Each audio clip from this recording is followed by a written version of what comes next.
Hi, I'm Johnny Vegas, better known for comedy, but I studied ceramics and I'm here at the Walking Gallery because I can't quite believe I'm exhibiting, along with Emma Rodgers.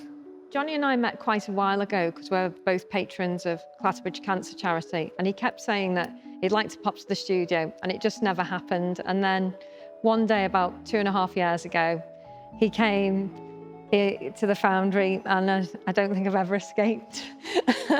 It was meant to be a day's film, and I will see Johnny re-engaging a little bit with ceramics, and it was an absolute game changer. I made Broken Jester. That had been in my head for so long, and she's just become my mentor. She's my absolute go-to. She pushes me, she makes me make. She knows when to take work off me when I'm overworking. If I'm overthinking or underthinking, she's always there. She's my ceramic Jiminy Cricket, but she's incredible. And honestly, it's like at times in my life when I've needed somebody most, she's just come along and basically forced me to admit that I'm an artist. He's always had those ideas in his head, and it's great to help him envisage those and see them physically in front of him and see how that evolves into the next process. She works in clay, she works in sculpture, she works in anything, but I'm not afraid to run any idea past her. And if it's terrible, her silence will speak volumes.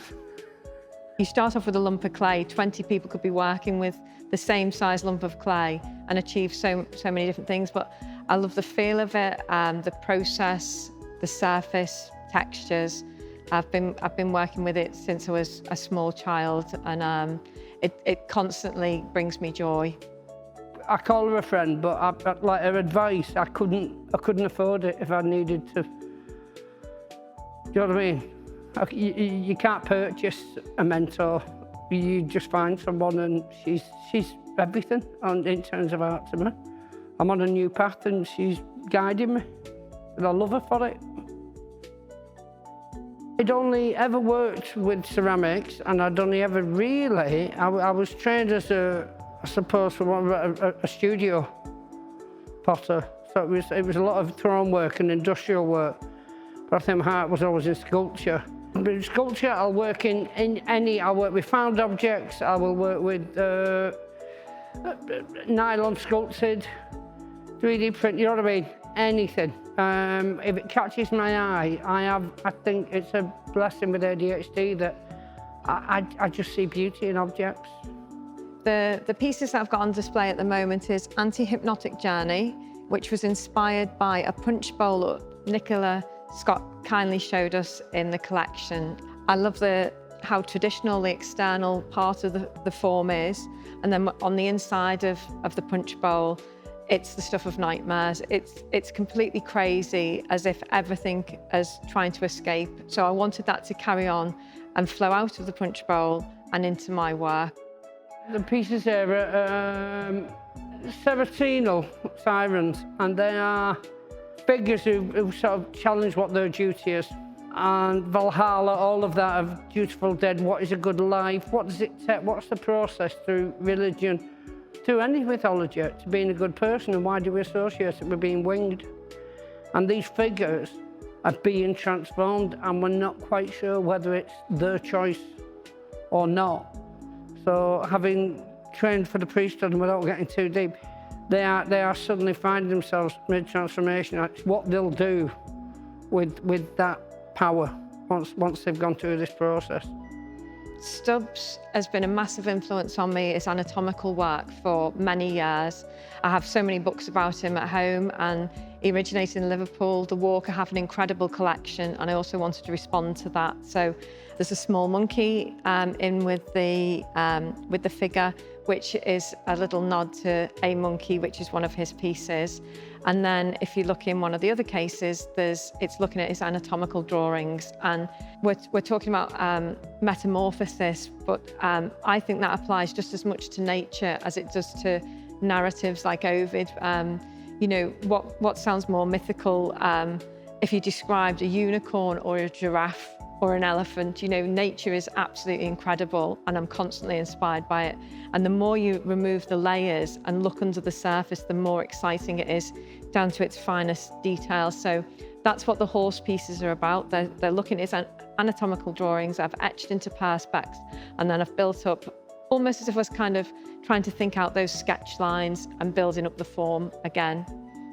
I've got a reaction piece here to nighttime or sunsets in Cairo that has lived with me. Certain things just live with me. I can't shake them. I don't know why. That was the sort of beauty of meeting Emma, was I don't realise I'm storing so much information. It's probably why I'm so disorganised. So the minute I've made something, it's dealt with. But I love that image because it could either be so solitary or it could be really hopeful. And that's played with my sense of what process is that singular person going through. I've also got a piece, the Broken Jester. Broken Jester is a self-portrait. That was a feeling I'd had for years. I'd discussed it widely on Desert Island Discs and other shows, and it was, how do we gauge success? What is success? And how can it be that in the last few years of doing art, I feel more achievement from that than what people might chase on a Saturday night show? And anxiety. So there's the broken angel who sat there with the wing, and it was post-lockdown, and she's very evidently on an office chair, and it was this notion of working from home, and then when we're expected to immediately just return to our everyday lives, everybody else is taking flight, and she sat there going, I kind of have the ability to fly, but I just don't know if I want to. And can I return to the workplace? Can I return to normality? So a lot of it is based around how we process and metamorphosis, and I think what I'm going through in later life psychologically. Well, I've been working with the Walker for over 20 years now, but still I can't put into words how overwhelming it still is when you come in and see your work alongside pieces that you've visited since a small child in those great rooms with such history of art, you know, from many different backgrounds, those different artist hands marks on pieces in such iconic building. I still find it quite overwhelming and quite humbling to be in here. I honestly, for somebody whose career has been vocalising how you feel about everything, I'm struggling to. I'm in the Walker. It's a childhood, lifelong. So I never considered. I wouldn't dare consider having work on show. And I am still coming to terms with who might visit and who might look and what effect it might have. And I can only hope it will affect people in the same way that art's always affected me, but it's the Walker. I've not slept for 2 weeks. It's made up for my degree. I came away so embittered because I was competing with other artists, and you don't get into art to compete. Do you know what I mean? It feels like a bit of my soul has come home.